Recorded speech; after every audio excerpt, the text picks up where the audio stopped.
y'all. Happy Thursday. We're almost to the weekend. It's pretty day outside. It was a little cloudy this morning. I haven't been outside since I got here this morning, but the weather is definitely changing. I can feel that in my bones. It's definitely changing, but when fall comes along, it's probably been 3 years ago, when I was leaving my house one day, I stopped because I was in awe of the tree that was out in front of our house. It was just, the leaves were just dropping out of it and falling out of it and just letting go and floating to the ground. And the Lord spoke so sweetly to me in that moment, and he said, see how that tree lets go of its leaves? You need to let go of some things. Let it go, lay it down, and leave it there. And I even videoed it, and because I was just in awe that he spoke to me in that moment. He spoke to me to let me know how much he loves me and how much he cares about me and how much he wants the best for me. Sometimes we don't see that, because when we're in a season of hard, or we're in a season of transition, or we're in a season of newness, of change, or whatever it may be, we don't feel and see his love a lot of times the way he wants us to. And sometimes he just has to grab our attention. And as the weather changes and as the leaves start to fall, we need to see it as an opportunity to let things go. And then in the springtime, when everything starts blooming, it's just like it's a season of newness and a season of rebirth and a season of growth and and if we will just take those moments that he shows us these things, we would be so much better off. So this morning, as I was praying, I was late this morning. I don't know, I did my normal routine, but I was, for whatever reason, I was late. But I sat down and I took the time to pray and to get into God's Word, because there's some people that I've really been praying over, and I wanted to get into their Word and get into the Word and just feel his presence this morning. And he led me to Hebrews 4. He's led me here before, and it's not been that long ago, but I think it's something that I need. So in Hebrews 4:14, in my Bible, in my study Bible, it says Christ is greater than the Old Testament priesthood. Christ is our high priest. It says in verse 14, that is why we have a great high priest who has gone to heaven, Jesus, the Son of God. Let us cling to him and never stop trusting him. This high priest of ours understands our weaknesses, for he faced all the same temptations we do, yet he did not sin. So let us come boldly to the throne of our gracious God. There us, those that are laying it out before him, there we will receive his mercy, and we will find grace to help us when we need it. Just those 3 verses are so important to us. We have a high priest that has gone to heaven. We need to cling to him and never stop trusting him. A lot of times we don't see how he's working behind the scenes, although we know that he is, because when we walk through that, we're like, oh, God did that. Oh, God made the way. Instead of walking boldly and saying, God's going to make a way, and here I go. I'm going to do what he's asked me to do. He's making the way, and he's going to do what I ask him to do. And we need to cling to that, and we need to never stop trusting him. This high priest also understands our weaknesses. He understands our weaknesses because he faced the same things that we face. He had the same temptations that we had, yet he didn't sin. But he made a way when we can't seem to see a way. He made a way, and he made a way in him.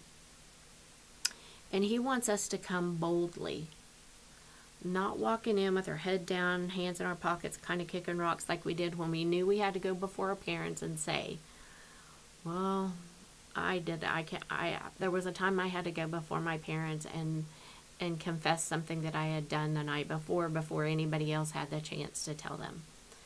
It was hard for me.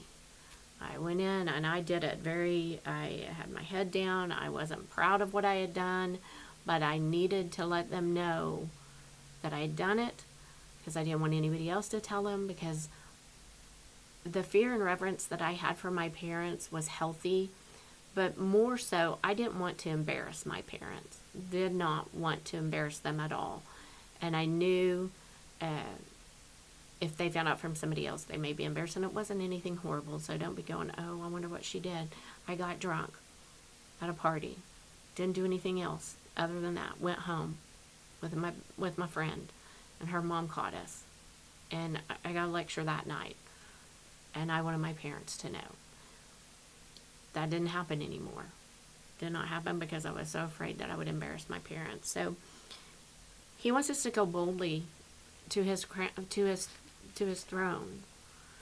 And this morning as I was praying, I was like, Lord, if I come any more boldly, it's going to seem like a temper tantrum, because I'm going to be shouting and I'm going to be stomping my feet and I'm going to be, and I'm not really throwing a temper tantrum. I'm just being bold in what I need. And we receive his mercy. And we also will find the grace for help when we need it. And sometimes we don't want to give that grace to other people.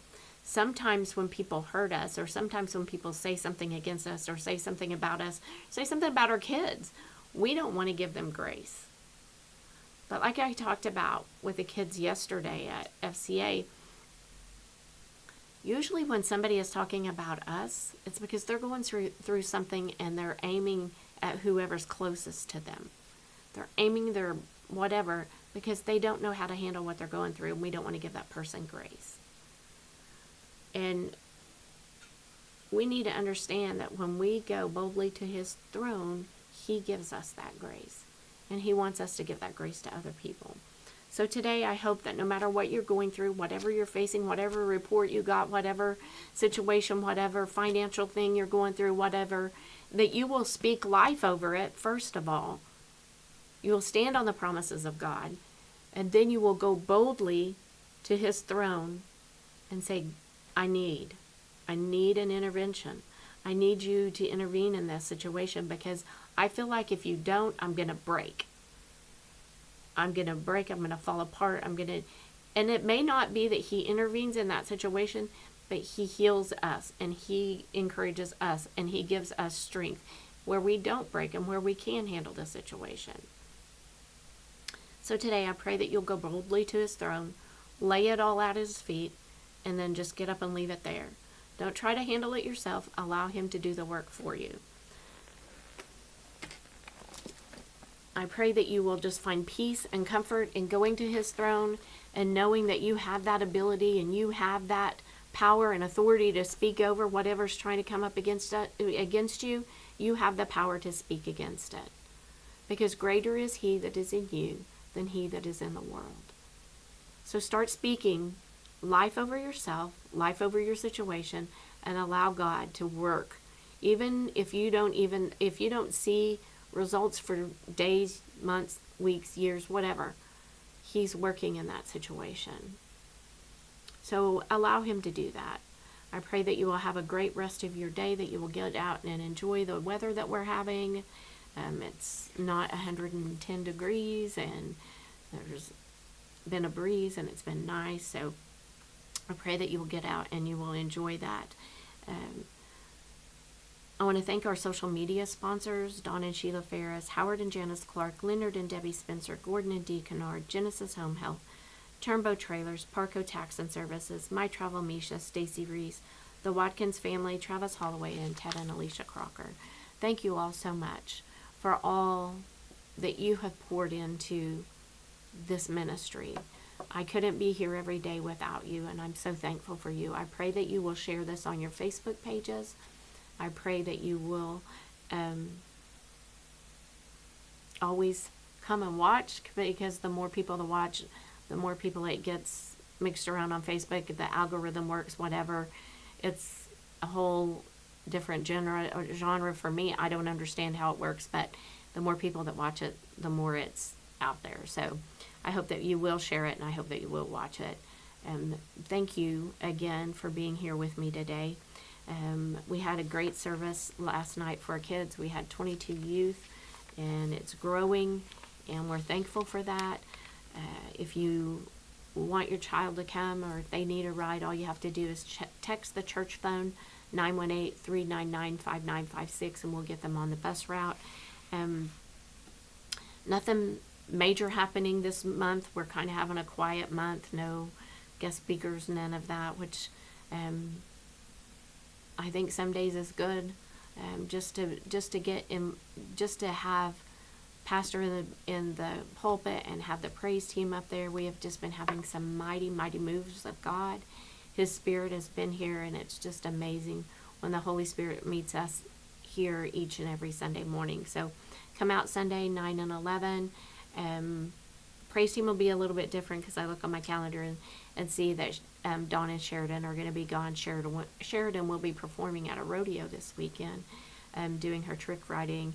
If you've not had the opportunity to see her, she does an amazing job, and it's she practices hard, and she's done a lot of self-teaching and self-learning. So I'm proud of Sheridan and how hard she works. I hope that you will come out and join us 9 and 11 on Sunday. I hope you guys have a great day, and I'll meet you back here tomorrow. Thank you for being here.